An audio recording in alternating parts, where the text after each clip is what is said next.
Okay, so it goes around This country can't go to be a socialist country or a communist country. I was born in Cuba. My parents were political prisoners in my own country. Yeah, we know exactly what will happen. You can't let this happen.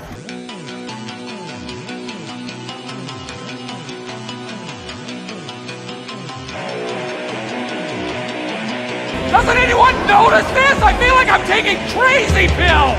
I don't want you to ride. I don't want you to write to your congressman because I wouldn't know what to tell you to write. I don't know what to do about the depression and the inflation and the Russians and the crime in the streets. All I know is that first, you've got to get mad. Has the whole world gone crazy? Am I the only one around here who gives a shit about the rules? You have the luxury of not knowing what I know. I want you to get up now. I want all of you to get up out of your chairs. I want you to get up right now and go to the window, open it, and stick your head out and yell, "I'm as mad as hell, and I'm not going to take this anymore!"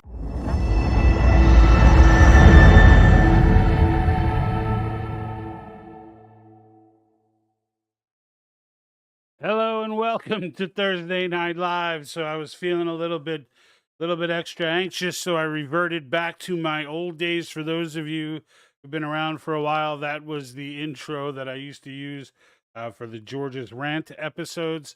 But it's just it's the best intro, I think, of all the intros that I've used over the years. That was the best one. It never got old. Right? It never got old. Like, I don't know what to do about the Russians and the crime in the streets. All I know is you've got to get mad, right? And that's my take. It still is that the one thing we all have to share is you have to get mad over this sort of stuff, because we're there. We're at that point now where it's time to just get pissed off. So let me switch over here, okay? So what I want to talk about today there's a few things I want to talk about. There is an update in Colorado was actually heard the resolution in committee for the Convention of States. It did not end the way we would like, but the fact of the matter is Colorado was never somewhere where it wasn't even on my radar. When I heard that they were going to hear it, it kind of caught everybody by surprise. They did hear it with a kill committee. So look, while the movement is not partisan, it currently, from a politician's standpoint, it's partisan, right? From a voter's standpoint, it's not. We all want term limits. We all want fiscal restraints, and we all want to curb government overreach. But from a politician's perspective, it's become somewhat of a left-right thing, and it's tough to break them from, because they're not representing their constituents, right? The voters, like we've shown the polls that what the voters think. And even Democrat voters on those issues, right? They realize these are things we can agree on. The politicians, however, are another animal, even on the state level, from the Democratic side. So it turns into a bit of a partisan grip. At least that's the way I saw it in Colorado. In Colorado, we were looking at, the way it went down. I mean, I will say this, grassroots, shout out. I mean, there were at least on short to no notice, there were at least 15 testimonies from cause supporters from the grassroots that stopped what they were doing, jumped in their cars, headed out to the Capitol, and went ahead and gave their testimony. And I will say this about that process, though, like Massachusetts, which passed committee, by the way. Okay, so Massachusetts passed committee. So it's not like every Democrat state, you don't get much more Democrat than Massachusetts, and they pass committee, right? And the key, look, this is a part of the education process, is teaching, because these state legislators, they're really just ignorant. The Republican ones too, they're just ignorant to the process. They don't understand it. And it requires, one woman at they didn't let you see them, so I don't know all their names. It was just like the audio playing. You can catch the whole testimony. I have it in my Facebook feed, the link to the Convention of States YouTube channel. But you could also go straight to Convention of States Project in either YouTube or Rumble and watch that, listen to that hearing. But the fact that there were actually people up there who were asking questions and interested, and I was even commenting while it was going on, like, look, maybe we need to get to these people beforehand and kind of, give them the facts and lay it out and give them the reading to do.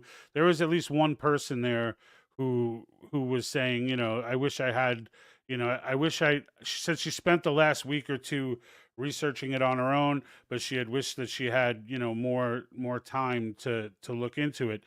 And, my first instinct years ago when I first realized how ignorant the state legislators were to what convention of states is, how it works, what the process is, the same questions that always come up.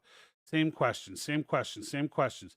And it baffled me, and I was angry that we have state legislators who don't understand the Constitution. But then I thought about it, and I was like, look, state legislators, these are regular folks. These are folks, most of which around the country are there to do service. They're not making a ton of money. In most states, it's not a full-time job. It's not a career. They go in, they serve for a term or two, and then they're out. And they're back to the private sector and back into their lives. And, I thought about it, and I was like, I could have ran for something at any point in my life. And if I had won, I wouldn't have been extremely versed on convention of states either, because it's never happened before, right? So it is something that you need to kind of educate. And I could tell you the states that have come, like when 2 years ago we had the 4 states come across almost all at once, right? I think it was 2 in the same day.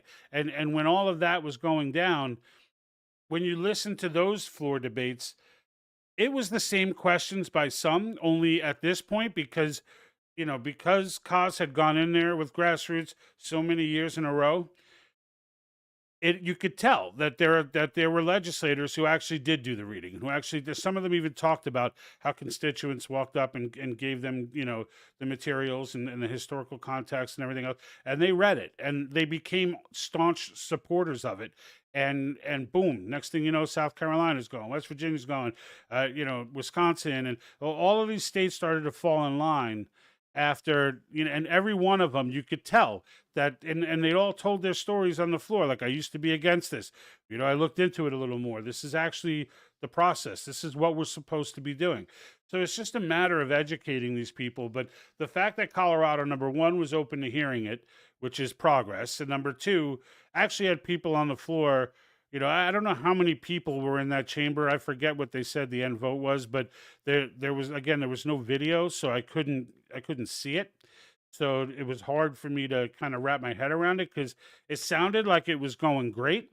And then there was this series of no's. It was like, yes, yes, yes, no. And then a series of no's, like just quick. These were people that never asked questions, they just came there to say no. Like, and it was just like, boom, boom. I was like, well, how many people are in this committee? Like, because some committees can only have 3 people in them. This one obviously had 10 or more. So, and just this barrage of no's. And it's likely that they were all of the Marxist variety. I don't know that for sure, though. But even one woman was like, I agree with balanced budgets, that we need to do that. I agree with term limits. That's definitely necessary. I agree that the government's gotten out of control. You guys have made an excellent case for the process and how this works. You guys, and then at the end, she was like, but I don't see why I should put this to the House. And I was like, it reminded me of the Comey thing, where Comey came out. I don't know how many, I'm sure everybody saw at least a rerun of it. I was watching it live, where he came out and talked about all the things that Hillary had violated and all the things that they had found in their investigation. And you're sitting there listening to all this stuff get reeled off, and you're like, oh my God, are they actually gonna convict Hillary? And then at the end of all of it, after explaining all of it, he turns around and goes, but I wouldn't recommend sending this to the Attorney General. And you're like, what? It was like that. It was like they say all the things that make you think one way, and then it's like, for no reason at all, I don't see how I could do this. But it's progress. So, again, Colorado wasn't on my radar, so I'm not that upset about it. It's just, it was interesting to listen. And I'm telling you, you really should listen to these things. They are great civics lessons. But I wanted to start today off. Before I do, though, actually, let me do this, because I never do this. If you're watching right now, click the like button, click the share the video, and make sure that you leave a comment, even if it's just where you're from. Anything you could do, it helps me to try to crack this shadow ban thing. Like, there are elements of the algorithm that if enough comments get in, if enough likes come on, if enough follows come out of it, that it will start to promote the video. Facebook does not do well with my live stuff because it's obvious that they're concerned what I'm going to say. And YouTube doesn't do well with any of my stuff. I don't even really pay attention to YouTube anymore. But all of them, no matter what, have that in their algorithm for engagement. Like, if people are engaging, if they're engaging the conversation, if they're liking the videos, they tend to get more distribution. And I can tell you, you know, that is much appreciated on my end. So if you could do that, I would definitely welcome it, and I would thank you for that. All T-shirts that you see me wear on the broadcast are available on thepatriotthinktank.com. You can also find the link to register for convention estates for your state. And then now I'm going to get into some of the more topic-oriented stuff that I wanted to get over today. One of them was a conversation. So I went to a local airport recently for the purpose of getting my global TSA. I don't know what the exact name of it is. It's like a thing that lets you, if you ever see the TSA line in airports and whatnot, where you don't have to wait as long. You don't have to take off your shoes, that kind of thing. So I was renewing mine, upgrading it to the global one, and I'm at the airport. I'm sitting in the customs room, and just kind of waiting for them to call me. And out comes this woman, American citizen of Chinese descent, been in the country about 30 years, and on the television screen is Donald Trump, and he's giving a speech. And he's talking about, you know, how ridiculous the whole case is with the documents, right? The documents case. And he's right in everything he's saying. And I'm watching, I'm just kind of half watching it. I'm looking at my phone, just kind of waiting. And she starts a conversation with me. And you could tell she was genuinely curious. And I know what was going through her mind. So she's trying to probe me to see if I'm like, you know, if I'm one of those psychos that she sees on social media and in the news every day, or if I'm, you know, an American loving individual who loves this country and is very concerned. So she's asking me a lot of like roundabout questions, and I can tell, you could just feel it, that she's trying to get around, you know, saying, you know, are you a Trump supporter, or are you, because she doesn't want it to turn hostile as if I'm some person with Trump dysphoria. So I broke the ice while she was asking these questions, and I was like, I do support Trump. I was like, you know, this is ridiculous what's going on. And you could see her exhale and be like, okay, good. So, and now she started to open up, and we're having this conversation, and, you know, it brought back to me, you know, it brought back to me a lot of what I had seen during when I was doing videos on the January 6th stuff, and the videos that were out there, and, you know, what the real stories were and things like that. And, you know, I listened to her talk. The main thing that I want to get across, so number one, you know, this is a woman who was born and raised in China. She was probably around my age, maybe around 50 or so, I'm guessing, but she was certainly in that range, maybe a little older, and she looked young. I'm not sure. But she was she basically was after getting beating around the bush and all this stuff, she made it clear that she was a Trump supporter, and she started to tell me her story in China. And this is what you hear a lot of. And give me 1 second, folks. I just want to trying to upload a video here. Hey, man, are you okay? No, we got tear gas. All right. So she's telling me this story about her life in China and cultural revolution, and comparing it to what we see today, to what we're living in today.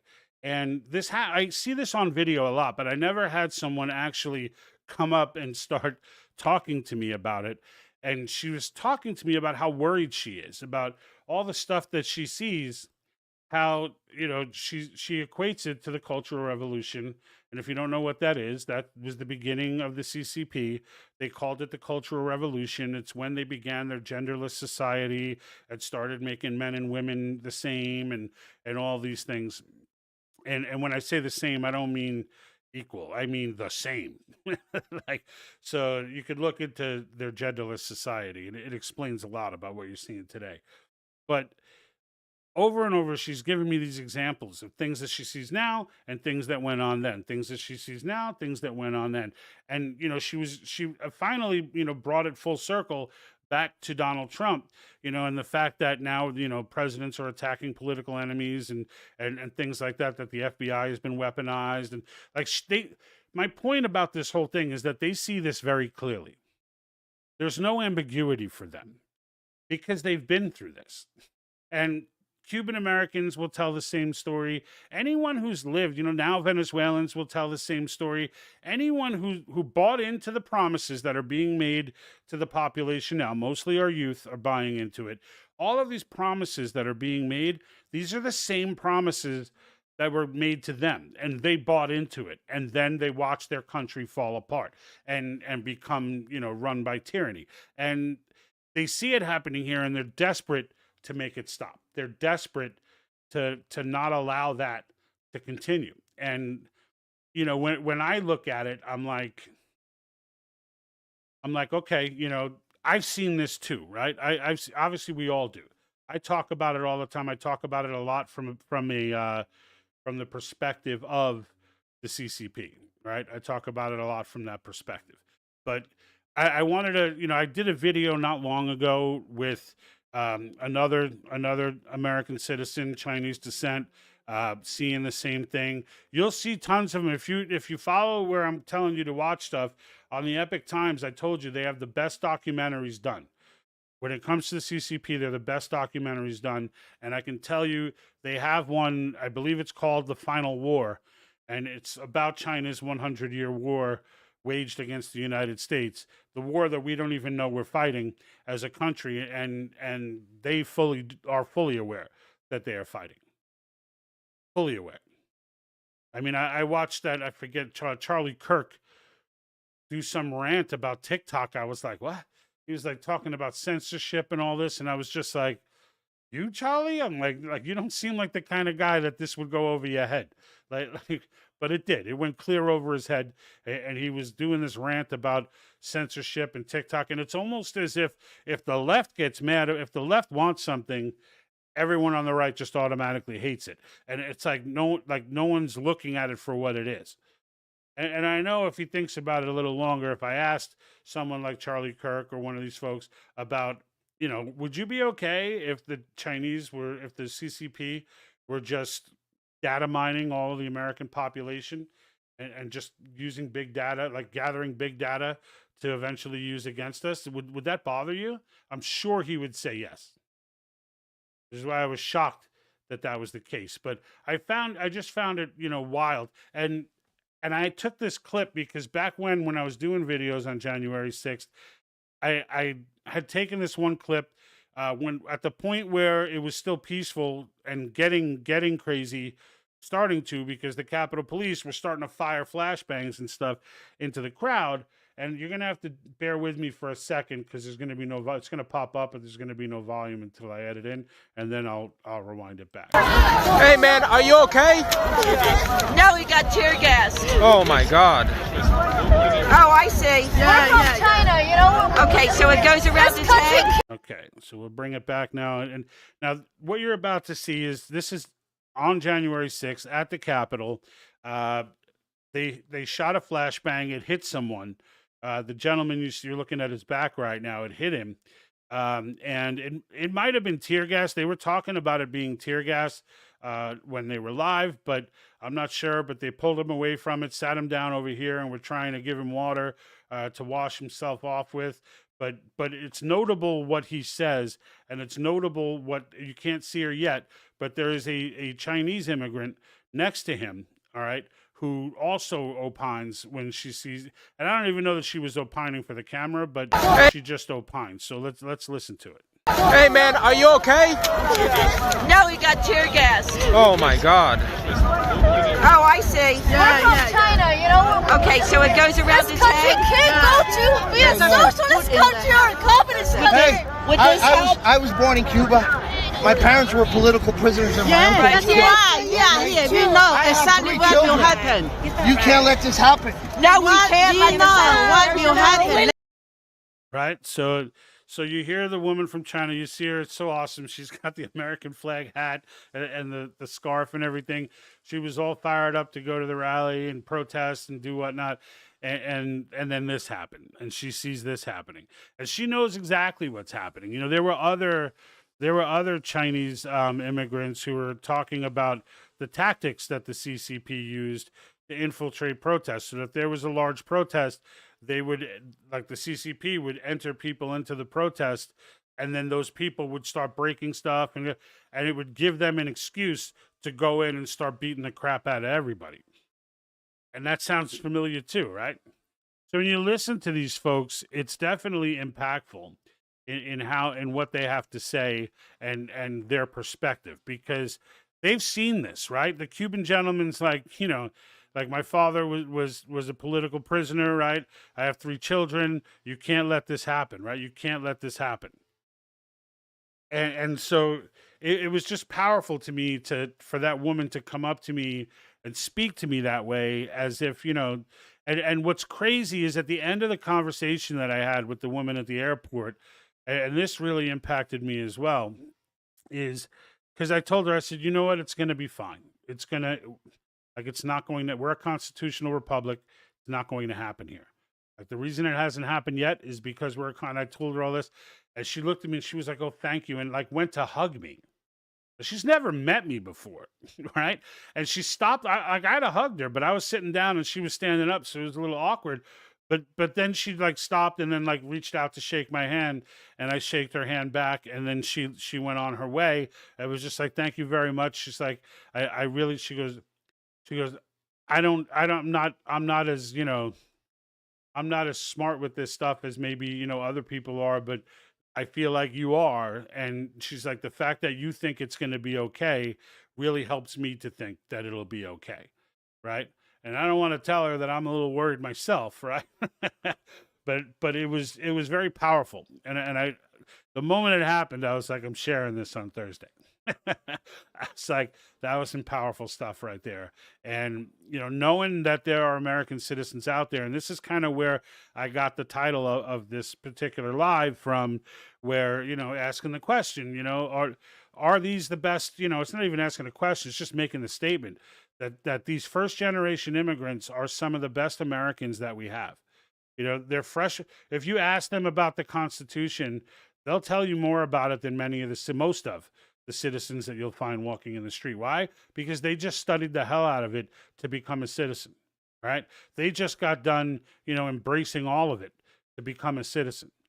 Like they went through the process. They're not one of these, you know, doo-doo-doos that came scrooging over the border, you know, with ill intentions. These are people who genuinely love this country and came here for that reason, like the immigrants that had come in the past. They came in legally, they went through the process, they waited their time, they got their citizenship, and they know more about this country's constitution than many others, than many on both sides. So it was, you know, it was a big deal to me. I mean, that conversation was really powerful to me, you know, and I'm glad that it happened. I'm glad that I was able to share that and have that story to share with you, because it was significant, right? And I'm curious to know from anybody watching, if you've had these types of experiences, throw it in the comments. I'll highlight it on the screen. You know, we could talk about it, but in the end, I just wanted to make sure that I shared that with you because it mattered, right? And then the second piece that I wanted to go over, and of course, if you have questions about anything I just said, just hit it up in the comments. And again, the comments, they help us. They help me. There's no us. It's just me. I do all the production. I set up all the streams. I do everything. Right? A one man show. You know, monetized on Facebook, but not making money because they will not distribute my content. But doesn't matter to me. I'm still doing it because I didn't do it for the money in the first place. I did this to help and teach civics and kind of, wake people up to some of the ways that our Constitution works. And on that, in the spirit of that, I wanted to go over how do we change things, right? And what have we been doing wrong for so many decades that we allowed this ideological subversion to take hold? What have we been doing wrong that has allowed, that has allowed capitalism to basically die? There's no capitalism anymore. Whatever shell or illusion of it is left is just that. It's a shell and an illusion. I mean, this is a completely centralized economy. It is so regulated. No one can move sideways, forward, backward, or jump without permission from the government. There are so many regulations right now in play for all commerce that most of those regulations are being violated on a daily basis. They don't even exist for any productive purpose. They only exist in case you become an enemy. They only exist when they need to find something to attack you with. And we're there. We're there. Like, if you think this is still capitalism, get big enough. Let your startup get big enough, and you will quickly learn that you are not working in a capitalist society. You are working in a centrally controlled economy. Socialism, that fight has been lost. Like, the fight that we're bringing up now is a new fight to bring it back. And in order to bring it back, it's important for us to understand how we were created.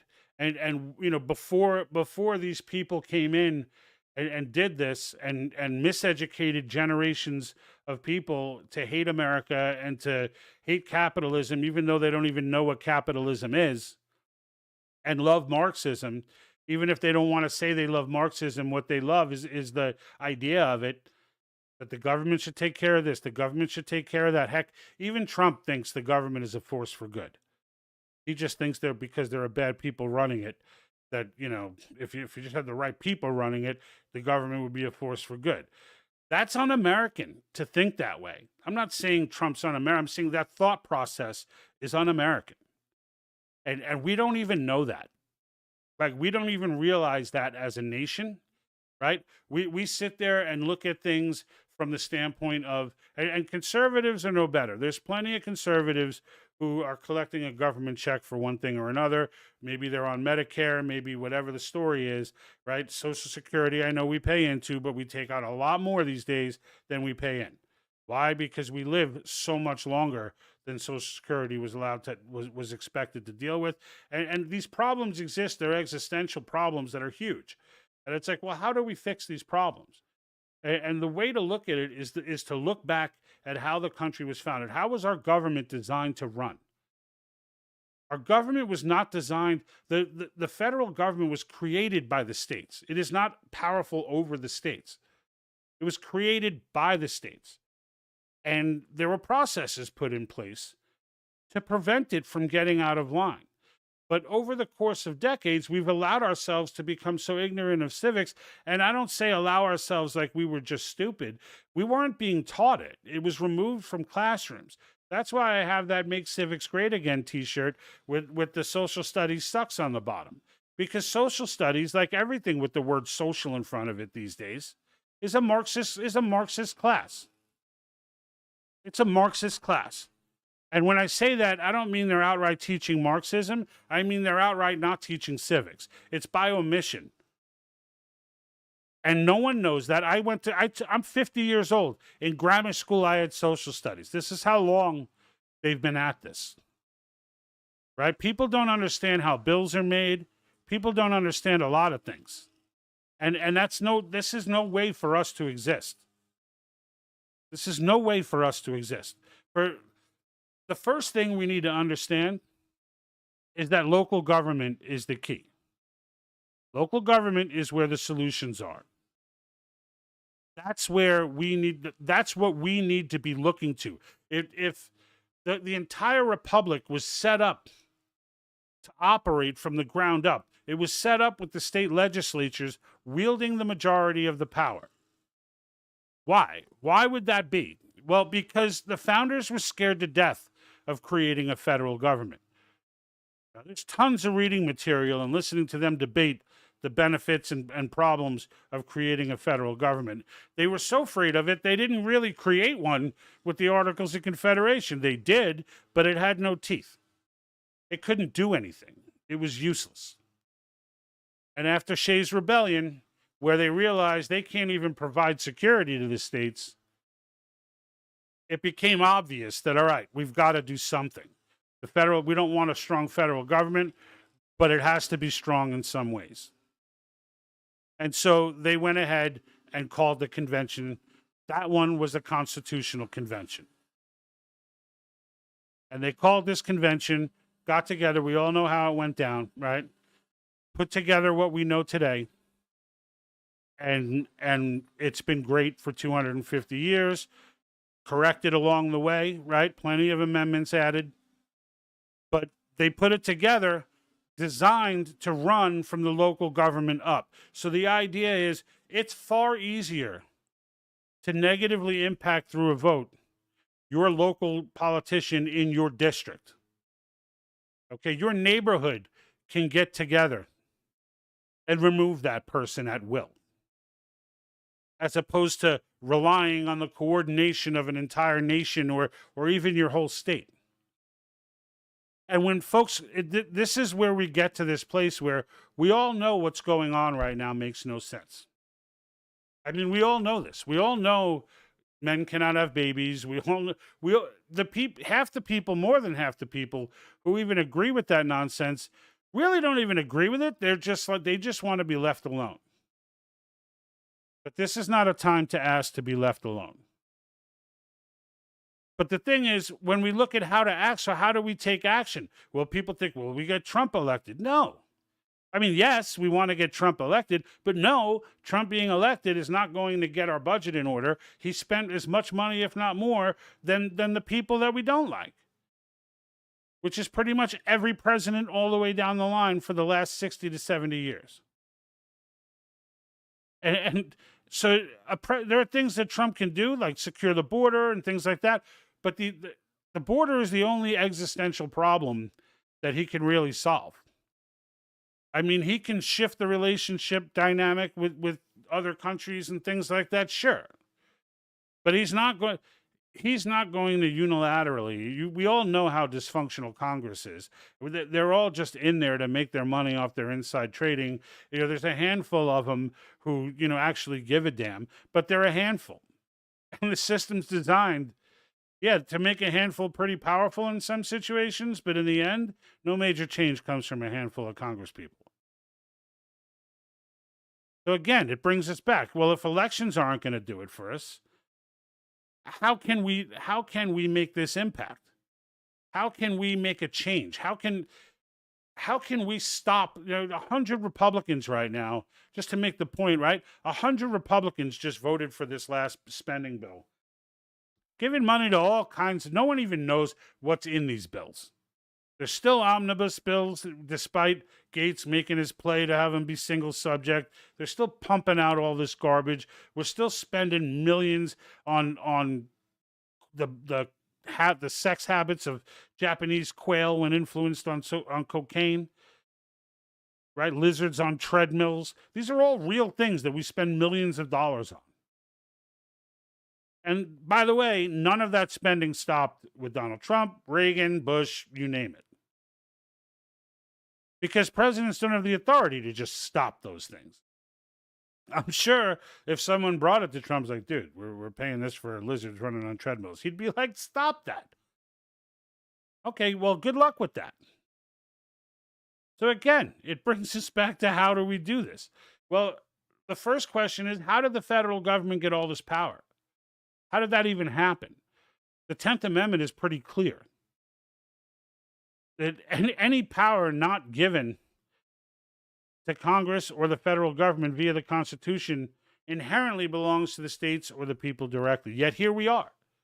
Here we are. We've got the government implementing fines and regulations and new laws about workplace safety and pretty much all commerce.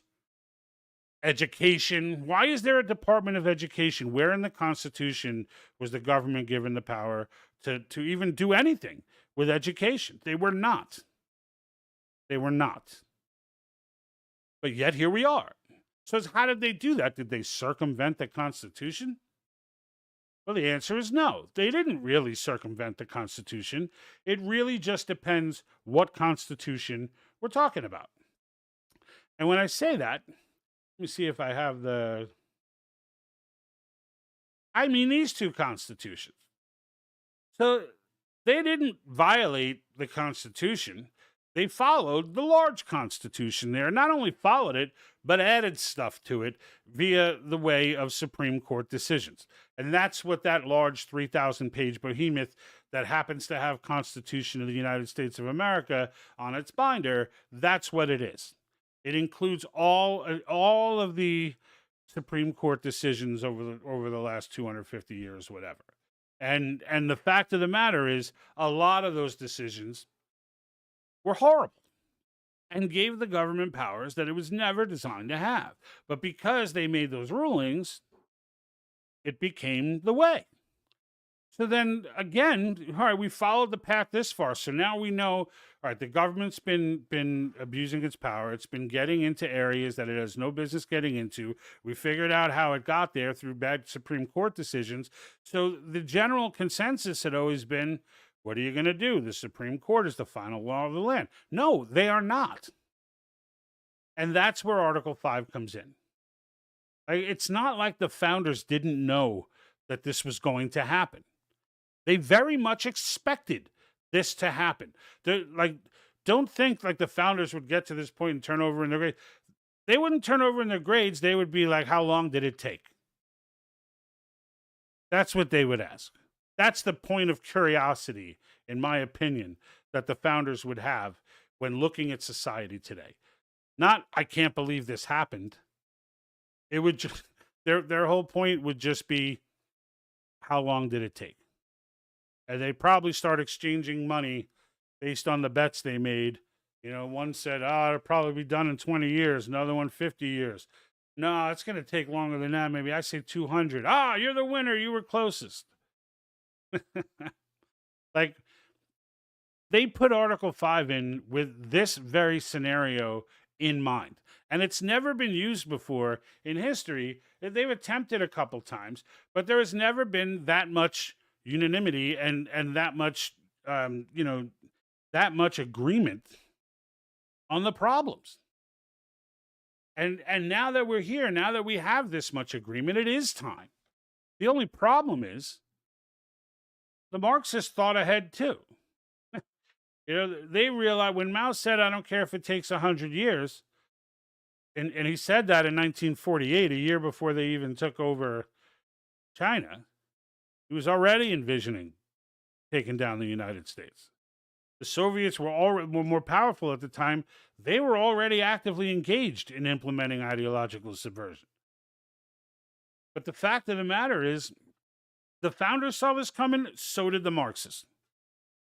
Like, you may see people get slowed down on YouTube or slowed down on Facebook or what. I mean, I've been banned 8 times on YouTube, or whatever, suspended 8 times on YouTube. I laugh now. They send me emails, and they're not even doing it. They send me an email. You know what? We've decided we're going to take a bunch of features away from you because we don't like your channel. we don't like your channel's history, right? And I don't care. Like, I laugh because I don't focus on YouTube. I put it up there in case for those people who still. I have YouTube on my phone. Great recipes on there, stuff like that. But I don't look to YouTube for serious information. Even the people that give serious information that are on YouTube, they start their shows, and then as soon as they get to talk about the serious information, they tell everyone, all right, well, you're going to have to be subscribed to our service, or you're going to have to, follow us on Rumble or X or some other platform that's not going to, demonetize me and ban me and suspend my channel for what I'm about to tell you next. So, I mean, YouTube is what it is, right? And Lord knows that's the vehicle that they're using, right? I mean, Google is if you had any question whether Google was evil, just think this, okay? Their motto used to be, "Don't be evil," and they changed it. They changed it Like, first of all, when you set up a motto like "Don't be evil," you cannot change that. It's suspect the second you change it. I don't care what you change it to. But what's telling is that they changed it to do the right thing. Something that is far more subjective. Do the right thing is in the eye of the beholder. What's the right thing? Do no evil is cut and dried. Just don't do evil. Do the right thing? Well, I think censoring people is the right thing. I think manipulating the information of the masses is the right thing. And you rationalize it like, we need to protect you, and we need to, and now you're doing the right thing. But the fact that they even thought about making that change, knowing the power that they have with respect to information, tells you all you need to know about that company. And no one else is any better. It's not like this. Maybe X now, because it's privately owned. But anything with a board is completely gone. Anything with a board is completely gone. The only people making their decisions in those types of companies do not like you. Want your money, but they don't like you. And don't get that twisted. They literally do not like you. And Google is at the top of that list. Alphabet, whatever you want to say, they're at the top of that list.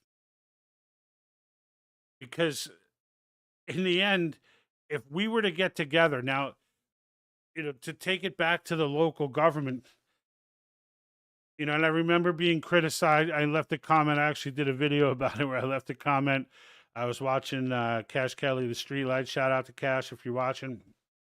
And I went and asked if they were aware of Convention Estates. And, it wasn't Cash who responded. I forget the gentleman's name. It's escaping me. I know his name. I watch it all the time. But anyway, the response was kind of hostile. I don't know if it was intended to be that way, but it was. And I tried to, come back with a rebuttal and go back and forth. But one of the criticisms was it's all broken down by district, by, all these small groups. And I tried to explain, but again, I couldn't do it because I'm commenting and it's his video. But the point of the entire movement, it has to be broken down into districts. But it was just an example, the way I took it, of the fact that people don't understand how it works. Like, the reason it's broken down into districts is because that's how you make change on a local level. But as Americans, we don't even know that anymore. We keep thinking macro. We keep thinking, it's not macro. It's not macro. Like, if you want to change your state, your federal government, your anything, the powers rest with the state legislatures. Now, 19 states have already signed on. If you're not familiar with what Article 5 is, and I left off the point where I said this all happened because of Supreme Court decisions, they're not the final word. We are, and we are through constitutional amendment. That's how it works. And don't think it's never been used before when something could not be done, where they could not get a court to agree with them. Every time you get a paycheck and you see money deducted from that, that's this process. Okay, it's not Convention of States, but it is the constitutional amendment process. It's just clause 1. Because the progressives were trying to get income tax forever, and were constantly shot down by the federal government. It was implemented once during the Civil War, but then as soon as the Civil War ended, it was revoked. And then decades more, court after court after court, shooting it down. It was shot down and dead until they were able to get the right climate. One of the most infamous years in American history, 1913. Because the reason they wanted income tax was so that they could create the Fed. And I'll explain that quick. Once they got it in 1913 and it passed, that same year they created the Fed. Why is that important? Because the government had made a decision with some of the wealthiest people out there that they were no longer going to create our currency, but they were going to outsource that to a central bank. The problem with that is the government now, instead of printing their own money and managing it themselves, they were borrowing it now. So now they had to pay interest on it. And in order to do that, they needed more money. And they didn't just need money from a product like the tariffs that were in place at the time. They needed a steady flow of money that would not go away. because they would be paying this interest infinitely. And the income tax provided that. So in the dead of night, the day before Christmas Eve, the shadiest characters of government got together without even the full bodies present, just enough to get the vote through, and they created the Fed. Little piece of history for you. So over the course, that was them using the same process, just using clause 1, where Congress votes for the proposal and gets the states to ratify. But they got it done, and it changed the course of American history for the worse forevermore. It's over a century of broken promises as they pass that, just only going to be for the rich people. Sound familiar? Only going to be for the rich people. The 0.3% of the top is the only people we're going to do this to. They didn't write the amendment that way. But that's what got states to agree to it. That's not what the amendment looked like. It bugs me out that the states even allowed for that. But they did. And here we are. Well, there's no reason now, seeing the abject failure that it's been, and that the only thing income tax has done is pay the interest on the money created and give the government control of the economy through the tax code. The infamous, Trump-Hillary debate, where she tried to throw him under the bus for not paying taxes on a given year, and his brilliant and honest response of, yeah, you're right, I didn't pay taxes. Didn't see that coming. I didn't pay taxes, he said, because there's too many loopholes that you guys write in for your donors. I use the same accountants they do. Why would I pay taxes if I can use those loopholes that you created to not pay taxes? Every American can relate to that. Every American out there, if there's a loophole that they can take advantage of in the tax code, 100% of them are taking advantage of it. There's not one American who's like, no, donate my money to the government. Not one. And so that continued forever. They used it. There's no reason we can't. The only reason that we have to do this through Clause 2 is because what we're trying to do is punitive to the federal government. So you will not get a Congress that will propose amendments to impose term limits on themselves. These people are zombies at this point and are still running for re-election. It's asinine. It's asinine. When you sit there and watch McConnell just stare into space for like 3 minutes until someone shakes him. How is this guy still in office? It's the idea that, well, they're all duly elected. Half the country doesn't even trust the election process anymore. And it does need a lot of work. The election process is such a hot mess. We still have states out there letting anyone under the bridge vote. You don't need to be a citizen. You don't need ID. You don't need anything. I don't know why they don't just vote by email. I mean, it's easier, right? That's what it's all about. But they're never going to propose amendments like that. You think they're going to propose amendments that simplify the tax code or create a balanced budget? Hell no. Hell no. You will never, ever, ever see that. Do you think they're going to create amendments that shut down regulatory or take away the authority of regulatory agencies to create laws from unaccountable and unelected officials? You think they're going to do that? You think that the Congress is going to do that? No. And these are enormous problems for this nation. The entire decline of this nation can really be fallen into those three categories, with the exception of you'd have to add the border in for current times. But in the end, it's like, how else do we make those changes? The courts, if you tell them you have no business in education, we want to shut down the Board of Education, it is unconstitutional for you to have it, they'll point to the court cases that have allowed them, authority to create these agencies. Some of these agencies have never even been challenged.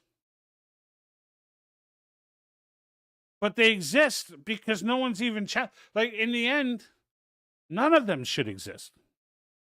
And the argument, I've had the argument posed to me, well, you know what? There's no way for them to handle all of the things they have to handle without having these regulatory. And my response is, they're not supposed to be handling all those things. If you take all that stuff off their plate and get back to the constitutional principle of how this republic is supposed to run, they don't have all these things to do. It's not supposed to be a very complicated job. The presidency is. But everyone, when you break it down to just things that they're supposed to deal with, it's not that complicated. But now it is, because we have a 2 million page tax code filled with loopholes that they write in and then get on a podium and insult us and tell us they're going to run on a platform of closing those loopholes that they wrote in. There are so many levels of insult thrust upon us by the way this entire institution operates. And all they have to do to keep it going is keep us yelling at each other, thinking there's two teams in this fight, as if we're all not getting screwed by this stuff. Like, all right, the young people are all, falling for the Marxism thing. They're young. They're young, and frankly, they're not very smart. But they'll grow. They'll grow, and they'll see. They'll see that what they've been preaching to them in these classrooms is not only not practical, it's destructive in the real world. Was it Churchill who said, if you're under 30 and you're not a liberal, then you have no heart, and if you're over 30 and you're not a conservative, then you have no brain? I mean, it's been the fact. That's the way things have been ever since ideological subversion started. Because they own the education system right now. They own it. Confucius Institutes have already, you could shut them all, like DeSantis is going after them. He removed them all from Florida. It's too late. They've already poisoned everybody in those buildings.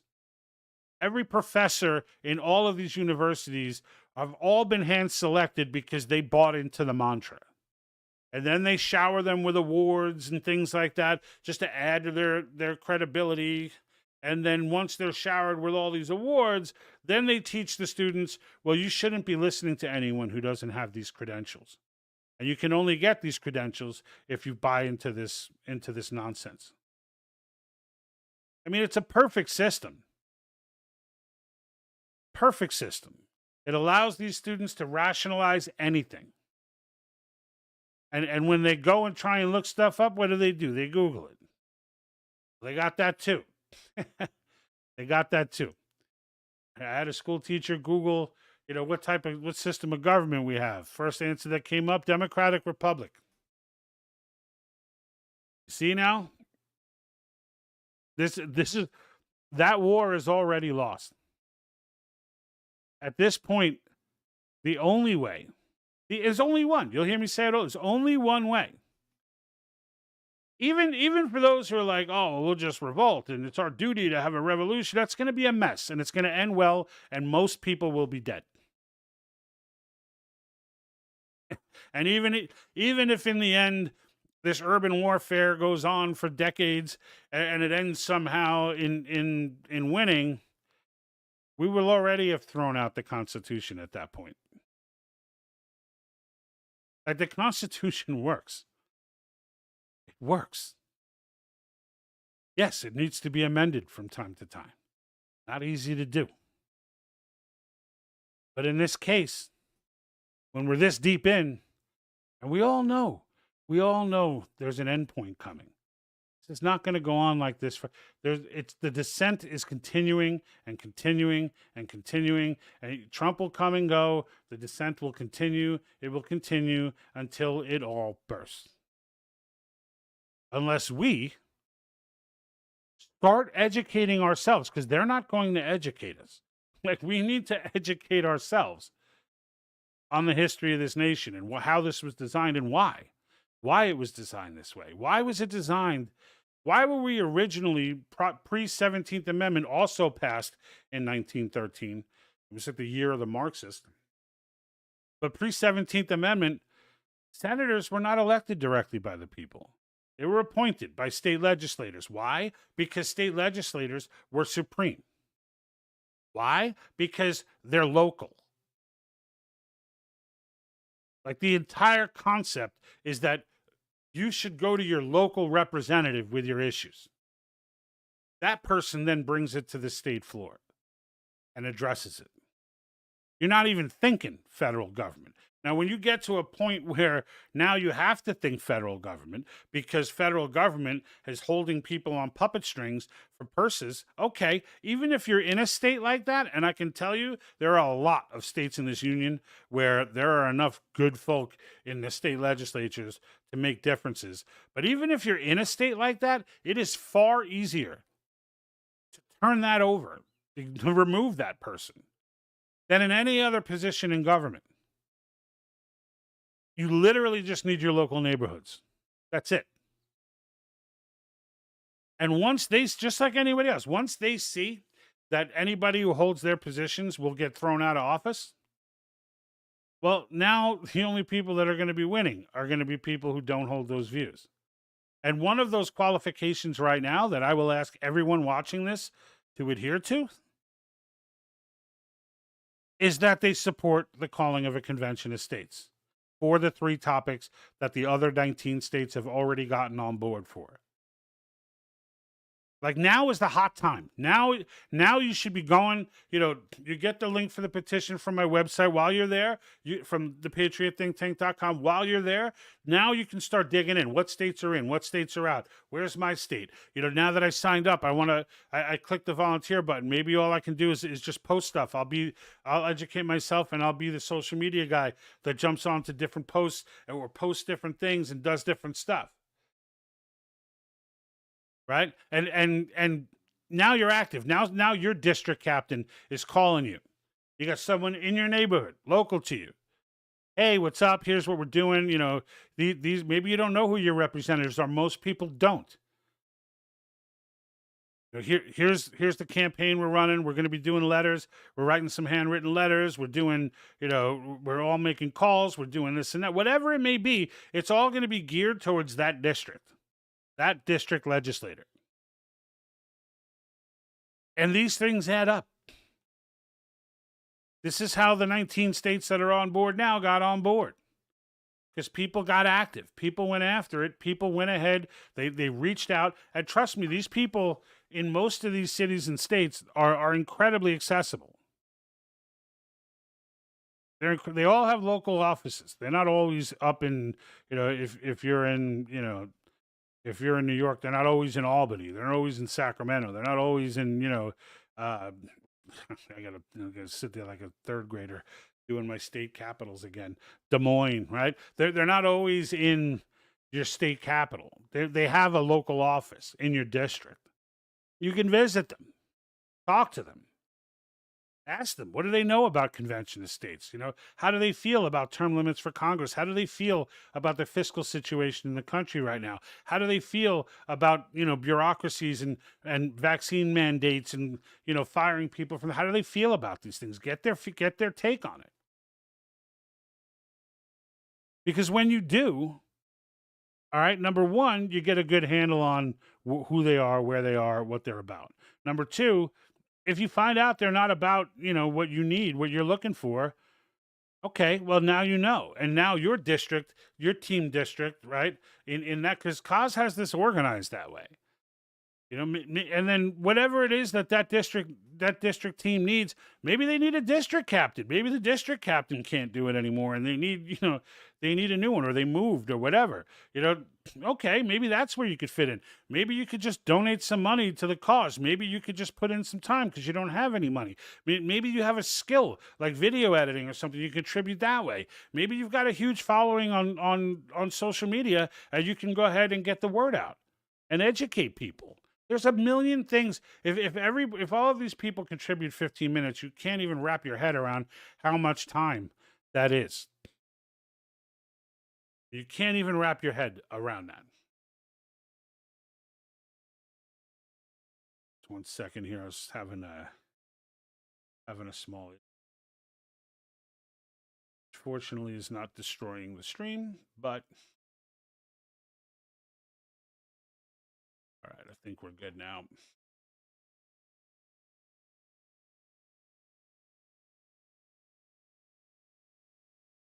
Rumble, once again, you guys holding it down. There's about 14 of you on Rumble.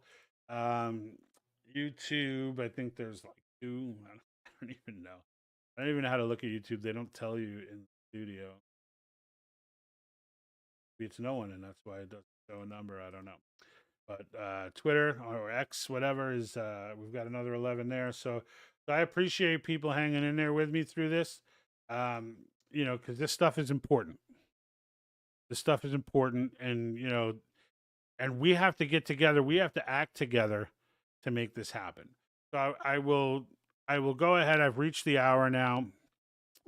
I just want to go ahead and remind you to go to thepatriotthinktank.com, buy a t-shirt. No, the shop is there though. The shop is on there, but the link to the petition is also on there, right on the front page. It's www.thepatriotthinktank.com. And you can go in, sign, click the link. It'll take you to CAUSE's website, sign the petition. They will send a letter. This is where you start, right? This is not the end game. This is the start. This is where you just make yourself heard. You just allow yourself to be counted as one of those who do not agree, right? And they will send a letter to your local representative on your behalf. On your behalf. Click the volunteer button, even if you don't have a lot of time in your life, whatever. It's not like you're going to start getting spam mails and stuff. You're going to get a phone call from another concerned American citizen just like yourself who's dialed into what's going on in your state, in your district, etc. And then you can hash it out, figure out something, even if it just means you're leaving some posts for social media or whatever. The first thing they're going to do is insist that you educate yourself on the topic, that you don't go out and embarrass anybody, right? There's nothing worse than someone telling you to do something, and then once you do it, that you find out this person doesn't know anything about what they're talking about, or someone comes back to you with one of the classic arguments against the fear tactics, and you can't rebut them.